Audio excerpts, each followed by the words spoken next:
అలాగే ముఖ్యంగా చూస్తే ఏదైతే 19 సంవత్సరాల నుంచి 59 సంవత్సరాల వరకు ఉన్న మహిళలందరికీ కూడా మరి ఏదైతే 1500 ఇస్తున్నారో మా నర్సీపట్నం నియోజకవర్గంలో సుమారుగా మొన్న చెప్పినట్టుగా 90,000 మంది పైకి ఉన్నారమ్మా.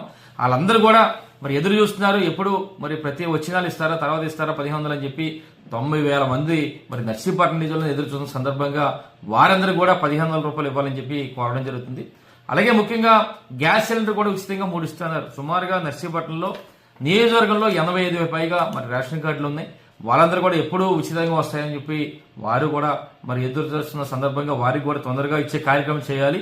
ముఖ్యంగా చెప్పాలంటే మరి మహిళలందరికీ కూడా ఉచితంగా మరి బస్సు సౌకర్యం కల్పిస్తున్నారు. సుమారుగా నర్సీపట్నం నియోజకవర్గంలో 1,00,000 మంది పైగా మహిళలు ఉన్నారు. వారందరూ కూడా ఎప్పుడు బస్సులు వేస్తారా ఎప్పుడు మరి వెళ్ళాలా మరి ప్రయాణాలు చేయాలని చెప్పి ఆలోచిస్తున్నారు కనుక వారందరూ కూడా త్వరలోనే మరి బస్సులు ఇచ్చే కార్యక్రమం చేయాల్సిందిగా మరి కోరుకుంటూ అలాగే ముఖ్యంగా మరొకటి చెప్పింది ఏంటంటే ఎవరైతే